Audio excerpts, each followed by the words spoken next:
기독교 윤리 두 번째 강의를 시작하도록 하겠습니다. 지난 주간이 추석 연휴였는데 추석 연휴 잘 보내셨는지 모르겠습니다. 추석이 끝난 이후에 코로나 상황이 더욱 힘들고 어려운 상황이 된 것 같은데 빠른 시일 내에 일상이 정상화되었으면 합니다. 오늘 저희들이 이제 다루고자 하는 부분은 기독교 윤리란 무엇인가? 지난 1강의에서 충분하게 이 문제를 다 다루지 못했던 것 같습니다. 그래서 복습하는 의미에서 기독교 윤리가 무엇인지 다시 한번 생각을 해보도록 그렇게 하겠습니다. 그런 다음에 우리가 기독교 윤리, 그럴 때 기독교적이라고 하는 게 무엇을 의미하는지, 이 기독교적이라고 할 때 크게 이제 세 가지를 염두에 두고 제가 생각을 하고 있는데, 첫째는 기독교적이라고 할 때 그것은 성서적이다 라고 하는 것이고, 두 번째는 유실론적이다 라고 하는 이야기입니다. 하나님께 나아가는 자는 반드시 그가 계신 것과, 다시 말하면 그가 존재한다라고 하는 것을 전제로 하고 우리가 출발을 해야 되는데, 기독교적이라고 할 때 바로 이 유실론적이다 라고 하는 것을 말씀드릴 수 있습니다. 그 다음에 기독교적이라고 이야기할 때 기독교는 가장 중요하게 여기는 것이 사랑이고, 그 사랑은 사변적인 그런 사랑이 아니라 실천적인 사랑입니다. 기독교가 사랑의 실천이 없다면 그거는 아마 기독교적이라고 말하기는 어렵지 않을까. 이 세 가지를 중심으로 해서 오늘 이 두 번째 강의를 살펴보도록 그렇게 하겠습니다. 자, 그러면 강의를 시작하도록 하겠습니다. 그러면 기독교 윤리는 우리 김병곤 교수님의 침례교 교회 윤리학 모색의 39쪽에서 이제 언급을 하고 있는데, 우리 김병곤 교수님은 기독교 윤리를 이렇게 정의하고 있습니다. 기독교 윤리는 옳고 그름에 대한 판단 전문가를 만들기보다는 곤경에 빠진 사람을 건져내는 살림의 사람을 만드는 데 기여하는 학문이다. 그러니까 기독교 윤리를 배우는 목적이 무언가, 사람을 죽이는 것이 아니라 살리는 거다.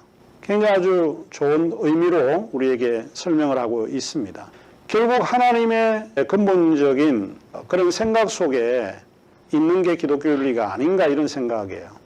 하나님의 세상을 이처럼 사랑하사 독생자를 주셨으니 이는 저를 믿는 자마다 멸망치 않고 영생을 얻게 한다. 영원히 살림의 그런 일을 위해서, 목표를 위해서 아들 예수를 보내주셨다라고 보는 거죠. 기독교 윤리는 종종 우리는 김병곤 교수님이 하신 정의가 맞다고 생각되는 게 뭔가 하면, 항상 사람들은 옳고 그름에 대해서 판단자로 서 있습니다. 그래서 옳고 그름에 대한 판단은 인간이 하는 것이 아니라 하나님이 하시는 것이죠. 우리는 쉽게 사람을 판단하고 정죄합니다. 이 사람 이렇다, 저 사람 저렇다, 저 사람 이타적이야, 애타적이야, 반맛이야, 뭐 다양한 형태로 우리는 사람을 창조해내고 조작해내고 또 판단하는데 일각에는 있습니다. 그러나 사실은 기독교 윤리를 배우는 것은 저 사람 행위가 옳다 그러다를 판단하는 전문가로 만드는 게 아니라, 어려운 일을 당하는 사람에게 어떻게 우리가 살려줄 건가, 우리가 어떻게 구원해 줄 건가, 이 살림의 사람을 만드는데 상당히 기여하는 학문이다, 이렇게 정의를 하고 있습니다. 상당히 동의하는 부분이 많이 있습니다. 자, 그렇다면 이제 이 정의를 가지고 좀 던져볼 수 있는 물음은 이런 것입니다. 좀 비판적으로 고려해 본다면, 공경에 빠진 우리의 이웃을 살리는 것이 기독교 윤리의 궁극적인 목적인가? 기독교 윤리는 공경에 빠진 우리의 이웃을 살리는 거가, 그게 우리의 궁극적인 목적인가? 이렇게 조금 한번 질문을 던져볼 수 있고요. 그 다음에 공경에 빠진 사람, 혹은 이웃이나 개인, 혹은 또 국가일 수도 있고요. 그 공경에 빠진 사람이 공경에 빠진 국가에 선행하는가? 그러면 이웃과 개인은 사회나 조직에 선행해야 하는가? 그런 거죠. 뭐 이와 같은 것도 좀 복잡하지만은 좀 이 정의된 문장을 통해서 한번 던져볼 만한 질문이 아닌가 생각을 합니다. 김일수라고 하는 기독교 윤리학자는 기독교 윤리학의 이론과 그 방법론에서 이렇게 정의를 하고 있습니다. 기독교 신학의 한 분야인 기독교 윤리학은 도 또는 진리, 선과 악, 옳고 그름에 대하여 기독교 윤리학적인 관점에서 탐구함을 의미하는 것이다. 김일수 교수님은 기독교 윤리학을 신학의 한 분야로 한정해서 이해하고 있다라고 보는 것이고, 그래서 기독교 윤리는 인간과 인간 사이에, 그리고 인간과 다른 피조물이라고 할 때 자연과 우주를 포함하는 생태계도 포함을 하고 있습니다. 그러면 인간과 다른 피조물들 사이에 하나님의 뜻에 합당한 올바른 관계를 형성함으로써 정의와 평화를 이룩하고 함께 더불어 사는 삶의 환희가 넘쳐나게 만드는데 합당한 행동 원칙이다, 이렇게 보는 거죠. 물론 이제 우리가 어떤 책을 읽거나 정의를 생각하게 될 때 우리가 좀 불편해하는 그런 어휘는 이 형용 아닌가 이런 생각을 해보게 되죠. 그래서 여기에서 행동 원칙은 우리가 이해가 되지만 합당한 행동 원칙, 이럴 때 그 합당에 대한 근거, 이런 거는 무엇인가? 앞으로 우리가 이제 이런 문제를 가지고 좀 논의하고 토론을 하게 되겠지만, 이런 합당한 행동 원칙, 이런 것이 이제 기독교 윤리학이다라고 이제 김일수 교수님이 자신의 이제 책에서 언급을 하고 있습니다. 자, 그러면 이제 우리가 나와 우리의 이웃과의 사이에서 하나님의 뜻에 합당한 그 관계를 형성해서 정의와 평화를 이룩하고 더불어 잘 살고 있는가? 그런 거를 위해서 합당한 행동 원칙으로 살아가고 있는가? 이런 걸 이제 생각해 볼 수 있는 게 기독교 윤리학이라고 볼 수 있습니다. 자, 그러면 이 정의에 대해서도 우리가 이제 몇 가지 좀 비판적으로 이 정의에 대해서 질문을 던져볼 수 있는 게 이런 겁니다. 우리는 그러면 어떻게 함께 더불어 살 수 있을까? 서로 추구하는 가치와 생각이 다 다르기 때문에 함께 더불어 살 수 있는 그 방식은 무엇인가? 상식적인 기준에 의해서 우리가 살아갈 건가? 사회적인 합의에 의해서 함께 살 수 있을까? 좀 복잡한 문제를 우리가 생각 안 할 수 없습니다. 그러면 더불어 살아가려면 우리는 어떻게 처신해야 할까입니다. 한국이 지금 코로나 바이러스로 인해서 많은 어려움을 겪고 있는 이 시점에 더불어 살아가려면 우리는 어떻게 처신해야 할 건가? 김일수 교수님이 정의한 대로 하나님의 뜻에 합당하고 올바른 관계는 그러면 윤리적 생활을 의미하는가? 하나님의 뜻에 합당하고 올바른 관계, 윤리적인 건데 우리가 이제 살다 보면 윤리적 생활을 하지 않은 경우가 굉장히 많이 있죠. 자, 그러면 내가 속한 교회나 사회에서 합당한 행동 원칙은 무엇일까? 이런 정의가 우리에게 제공해주는 가치가 뛰어나지만 또 이런 질문을 해볼 수 있습니다. 자, 기독교적이란 그러면 기독교 관점, 기독교적이라고 할 때 그 의미는 무엇을 의미하는가 하는 것입니다. 이것은 좀 강의하는 사람에 따라서 다르게 이야기를 할 수 있지만 저는 크게 세 가지 것을 가지고 설명을 할 수 있다고 봅니다. 기독교적이라고 할 때 그것은 성서적이어야 한다는 거예요. 규범의 기준이죠. 규범의 기준은 뭘 가지고 우리가 판단할 건가? 그것은 성서라고 하는 잣대를 가지고 판단해야 한다라고 보는 거죠. 물론 성서적이라고 할 때 그 성서적 판단의 기준이 누가 보는가에 따라서 의미가 다르고 가치가 다르게 해석할 수 있다고 봅니다. 그럼에도 불구하고 기독교적이라고 할 때 그거는 성서를 가장 중요한 규범의 기준으로 삼아야 한다라고 보는 거죠. 기독교 윤리를 이야기를 하면서 불교적 윤리를 이야기할 수 없습니다. 불경을 가지고 이게 기준이라고 이야기할 수 없습니다. 기독교적이라고 할 때 하나님의 감동으로 된 성경을 통해서 성서가 우리가 판단할 수 있는 절대 기준으로 삼아야 한다라고 보는 거죠. 성서의 기준에서 이탈하는 것은 기독교적이라고 보기가 어렵습니다. 그 다음에 이제 두 번째, 기독교적이라고 할 때 그것은 유실론적이라는 거죠. 유실론적이라고 하는 것은 믿음의 대상을 이야기하는데 하나님에 대한 믿음을 이야기를 합니다. 이 기독교적인 초월하시고 살아계신 하나님을 우리가 믿는 믿음에서 출발하는 것이 기독교적입니다. 그 다음에 이제 세 번째로 실천적이라고 생각을 하는데 그 사랑의 구체적인 게 저는 기독교적이라고 믿습니다. 그러니까 결국 우리가 기독교적이라고 할 때 우리가 성서적인 것을 배제할 수가 없고 또 하나님을 배제할 수가 없습니다. 이제 기독교 하나님은 창조주 하나님입니다. 하나님이 자신의 형상대로 인간을 창조하셨죠.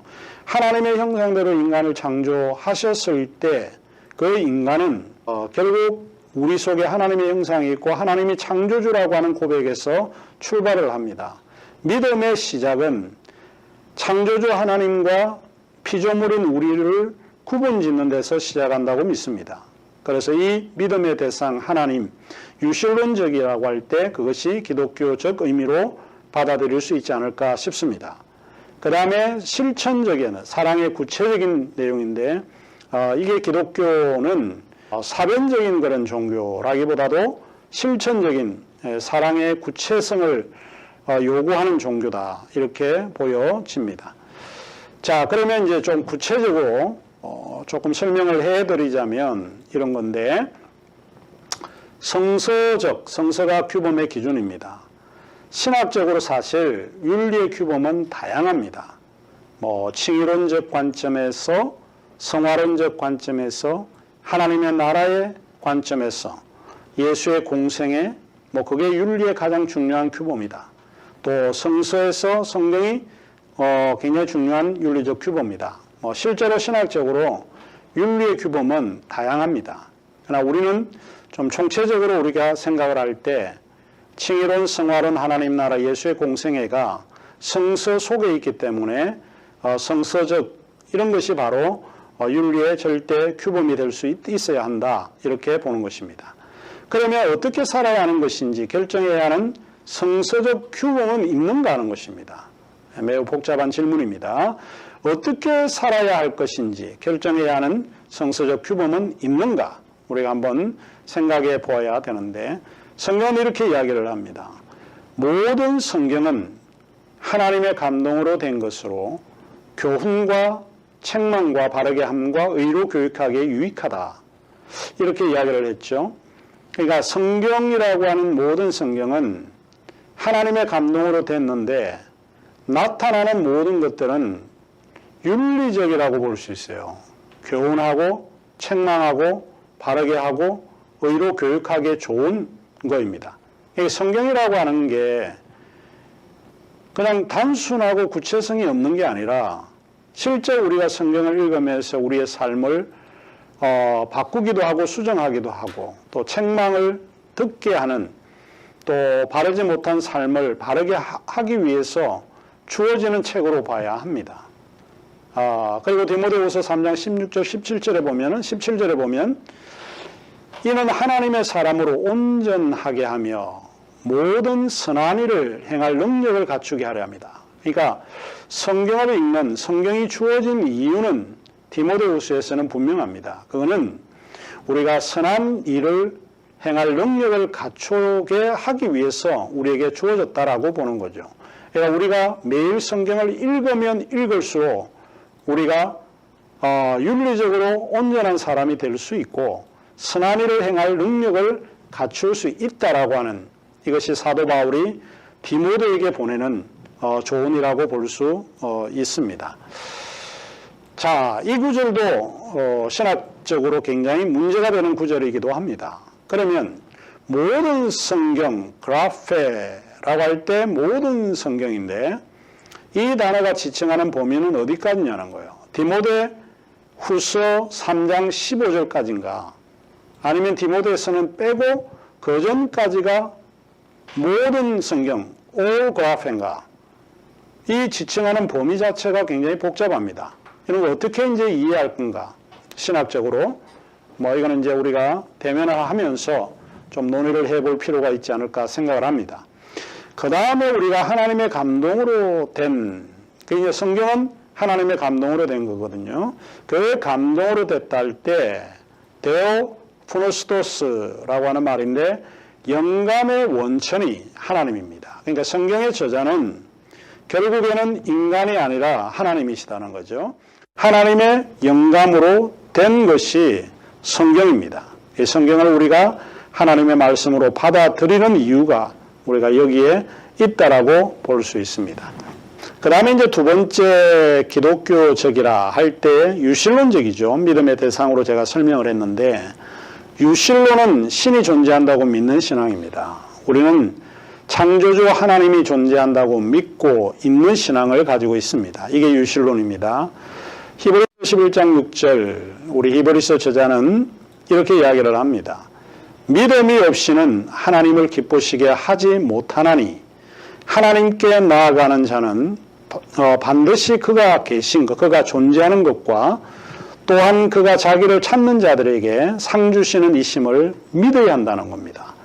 그러니까 기독교적이라고 할 때 우리는 하나님이 유실론의 하나님이 살아계시다는 것을 고백을 해야 되고 또 그 하나님이 자기를 찾는 자들에게 상을 주는 그런 분임을 믿어야 한다. 이렇게 주장하고 있습니다. 자, 그러면 기독교 유실론에 대한 다양한 설명들이 있는데 그러면 유실론은 조금 구체적으로 설명하면 그런 거입니다. 하나님은 무로부터 창조하셨어요. 그래서 크리에이터 엑스 니힐로 그래서 엑스 니힐리즘이라고 하는 하나님을 우리가 생각을 할 때 하나님은 아무것도 없는 데서 창조하신 소위 크리에이터 엑스 니힐로 이렇게 됩니다. 조금 제가 영어하고 한국말하고 조금 섞여서 지금 이야기를 조금 했는데 원래 라틴어에 크리에이터 엑스 니힐로 이렇게 되죠. 니힐로 이렇게 여기에서 보통 허무주의, 없음 뭐 이런 거예요. 라틴어에 같이 논이라고 하는 거, 논이라고 아니라고 하는 부정사와 함께 사용되어지는 동의어입니다. 니힐로, 엑스닐, 엑스는 뭐뭐로부터 그런 거죠. 그러니까 어떤 something으로부터 창조된 하나님이 아니고 하나님은 무로부터 창조하신 하나님이에요. 기독교적이다라고 할 때 우리가 유실론적인데 그 의미는 바로 무로부터 창조하신 하나님을 믿는 믿음이라는 겁니다. 그러면 구체적으로 그 하나님은 세 가지 것을 우리가 좀 생각을 해볼 수 있는데 하나님은 우주의 근원이시면서 동시에 세계의 주권자입니다.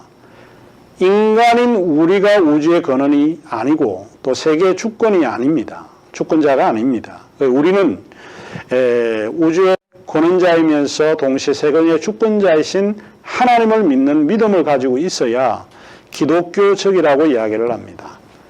창조주와 피조물의 명확한 구분성을 신앙의 출발로 삼아야 하는 겁니다. 그러니까 결국 우리는 하나님이 자신의 형상대로 우리를 창조하셨다고 믿어야 되는 거고 그 창조주가 곧 우리가 믿고 있는 하나님이시다 하는 것이죠. 자, 여기에서 이제 우리가 중요한 거를 한번 생각을 해볼 수 있는데 종종 많은 그리스도인들이 생각을 할 때에 나만 하나님에 의해서 창조되었다고 믿는 사람이 많은 것 같아요. 그런 의미로 우리가 생각을 하면 좀 곤란할 것 같고 나와 다른 차이가 있는 사람들도 인간들도 하나님의 피조된 존재로 받아들여야 한다는 거예요. 이런 세계관을 기독교는 받아들이고 있습니다. 그러니까 결국 그 나와 다른 이웃들이 그 이웃이 장애인이건 또 여성이든 남성이든 하나님의 형상으로 나와 똑같이 지음을 받았다라고 하는 것을 인정해 줘야 한다는 겁니다. 모든 판단의 기준은 하나님이시고 내가 타인을 판단하는 절대자가 아닙니다. 우리는 타인의 잘못을, 타인의 옳음을 판단하는 사람이 아니라고 이야기를 했죠. 그래서 타인도, 나와 다른 사람도 그 차이성을 인정하도록 요구하는 것이 창조주 하나님의 창조론의 근본 개념입니다. 우리는 이런 세계관을 받아들이고 있습니다. 타인도 하나님의 피조된 존재로 받아들이는 그런 세계관입니다. 창세기 1장 27절에 이 구절이 우리에게 명확하게 그 의미를 제시하고 있습니다. 하나님이 자기 형상, 곧 하나님의 형상대로 사람을 창조하시되 남자와 여자를 창조하시다 하는 거예요. 자, 여기서 in his own image라고 하는 이게 굉장히 중요한 이야기입니다. 자, 그래서 이제 두 번째로 유실론은 하나님을 사랑의 존재로 받아들이죠. 하나님은 사랑이 많으신 존재입니다. 창조주 하나님이신 것뿐만 아니라 사랑의 하나님이시다라고 보는 것이고, 또 유실론은 하나님을 거룩한 존재로 받아들인다는 거예요. 내가 거룩하니 너희도 거룩하라. 이 성경의 가르침입니다. 그 다음에 유실론은 하나님을 스스로 계시는 존재, 이런 것을 조금 어렵게 표현하자면 자존하시는 존재로 받아들입니다. 자, 이 스스로 계시는 존재는 이스라엘 백성이 태동할 때 하나님께서 이집트에서 교육을 받은 모세에게 애굽에서 노예로 있는 너의 백성들을 구원하고 이끌어내라라고 이야기를 하시죠. 그래서 명령을 합니다. 너는 이집트로 가서 너의 백성들을 이끌어내라. 그런데 모세가 항변을 하죠. 아니, 제가 가면 이렇게 묻지 않겠습니까? 너는 누군데 우리를 구원하려고 그러냐? 이때 누가 보냈냐고 이야기를 할 때 하나님이 보냈다고 하라. 그럼 하나님은 누구냐? 라고 할 때 하나님은 스스로 계시는 존재자다. 그래서 유명한 I am whom I am. 나는 존재하고 있는 그 존재자. 이 스스로, 이거를 이제 조금 어렵게 신학적으로 표현해서 자존의 존재로, 그래서 기독교 유실론은 자존하시는 존재로 받아들입니다. 하나님은 인간이 아니기 때문에 하나님은 처음이자 마지막이시고 그는 영원히 사멸하시는 존재, 스스로 계셨던 존재입니다. 그래서 유실론은 하나님을 스스로 계시는 존재로 받아들이고 있다라고 보는 거죠. 그 다음에 이제 세 번째로 기독교적이라고 할 때 그거는 사랑을 배제하고 난 이후에는 아무런 의미가 없다라고 볼 수 있는 거죠. 실천적이다. 그래서 실천적이라고 할 때 사랑은 아까 전에도 이야기했지만 보편성은 사랑이에요. 시대를 구분하고 시대를 넘어서 사랑은 존재합니다. 그러나 그 사랑은 구체성을 띠지 않으면 실천적일 수가 없습니다. 그래서 예수 그리스도의 성육신의 사건, 인카네이션이라고 하는 그 성육신의 사건이 기독교가 실천적임을 보여주고 있습니다. 이 구절을 극명하게 설명해 주는 구절이 빌립보서 2장 5절에서 8절이 되는데, 너희 안에 이 마음을 품으라. 곧 그리스도 예수의 마음이니 그는 근본 하나님의 본체시나 하나님과 동등됨을 취할 것으로 여기지 아니하시고 오히려 자기를 비워 종의 형체를 가지사 사람들과 같이 되셨고 사람의 모양으로 나타나사 자기를 낮추시고 죽기까지 복종하셨으니 곧 십자가에 죽으심이라. 자, 하나님이 인간을 구원하기 위해서 자기를 희생하셔야 한다는 것입니다. 그래서 저는 이게 하나님이 자기를 희생하는 행위, 자기 상실의 행위가 인간을 구원할 수 있다, 이렇게 보는 거죠. 굉장히 아주 실천적인 의미를 우리에게 이야기를 하고 있습니다. 요한에 의해서 우리에게 전달되는 그 구절도 사랑이 실천적이라고 하는 것을 보여주는데, 내 계명은 곧 내가 너희를 사랑한 것 같이 서로 사랑하라 하는 이것이니라. 사람이 친구를 위하여 자기 목숨을 버리면 이에서 더 큰 사랑이 없다. 너희가 나의 명함대로 행하면 곧 나의 친구다. 그러니까 결국 사랑이라고 하는 거는, 이 사랑이라고 하는 이 두 글자는 실천이 없으면 이루어지지 않는 것입니다. 그래서 이 기독교적이라고 할 때는 그 기독교는 사랑을 실천해야 됩니다. 친구를 위해서 목숨을 버리든 내가 무슨 돈을 가지고 기부를 하든 행동을 하든 이런 것을 요구하는 것이 기독교적입니다. 기독교는 사변적인 게 아닙니다. 묵상으로 끝나고 묵념으로 끝나는 종교가 아니라 기독교는 사랑의 종교입니다. 실천적이야 그게 기독교적이다 이렇게 이야기를 합니다. 야고보 저자는 그의 서신에서 이렇게 기록하고 있습니다. 내 형제들아 사람이 만일 믿음이 있노라 하고 행함이 없으면 무슨 유익이 있으리요? 그 믿음이 능히 자기를 구원하겠느뇨? 만일 형제나 자매가 헐벗고 일용할 양식이 없는데 너희 중에 누구든지 그에게 이르되 평안히 가라, 덥게 하라, 배부르게 하라 하며 그 몸에 쓸 것을 주지 아니하면 무슨 유익이 있으리요? 이와 같이 행함이 없는 믿음은 그 자체가 죽었다. 이 구절이 분명하죠. 결국은 사랑이라고 하는 것은 우리가 가지고 있는 말로 하는 것이 아니라 실천적으로 행한다는 거예요. 사랑은 그 구체성이 나타날 때 그 사랑을 입증할 수가 없다라고 보는 겁니다. 아무리 믿음이 좋아도 우리가 말로만 덥게 가라, 배부르게 하라, 평안히 가라 이렇게 하면 유익이 없다. 이렇게 분명하게 우리에게 제시해주고 있습니다. 그래서 기독교적이라고 할 때 인카네이션을 비롯해서 우리가 그 사랑을 실천할 때 이게 기독교적이다라고 이야기해 볼 수 있다라고 보는 겁니다.